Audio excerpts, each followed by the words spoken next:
আজকে আমরা রান্না করব আলু দিয়ে চানা ডাল। এখানে নিয়েছি ফোড়নে শুকনো লঙ্কা, গোটা জিরে, তেজপাতা, আদা রসুন বাটা, পেঁয়াজ কুচি, টমেটো কুচি, লঙ্কা কুচি। এখানে আছে লঙ্কা গুঁড়ো, জিরে গুঁড়ো, হলুদ গুঁড়ো, চানা মশলা। কড়া গরম হয়ে গেছে, এবার তেল দিয়ে দেব। এবার ফোড়নে দেব শুকনো লঙ্কা, তেজপাতা, গোটা জিরে, পেঁয়াজ কুচি। পেঁয়াজ ভাজা হয়ে গেছে লাল লাল করে, এবার আদা রসুন বাটা দিয়ে দিব।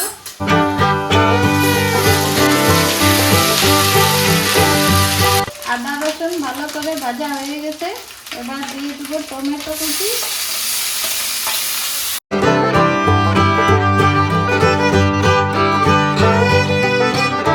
এবার অল্প করে নুন দিয়ে দেব। হালকা করে ভেজে নিচ্ছি। টমেটো আমার ভাজা হয়ে গেছে, এবার দিয়ে দেবো হলুদ গুঁড়ো, জিরে গুঁড়ো, লঙ্কা গুঁড়ো, চানা মশলা। মশলাটা এবার ভালো করে একটুখানি কষে নেব। হালকা করে জল দিয়ে দেবো মশলা ভাজানোর জন্য।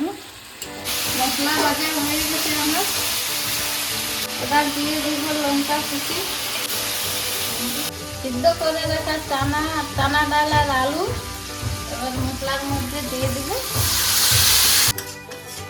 হালকা করে আমি এখন নেড়ে নিয়েছি। এবার আমি পরিমাণ মতো নুন দিয়ে দেব। আমি এর মধ্যে আরেকটুকু জল দিয়ে দেব। 2 মিনিট আমি ফুটিয়ে নিয়েছি, এবার নামিয়ে নেব। এই দেখো আমাদের চানা ডালের রেসিপি তৈরি হয়ে গেছে।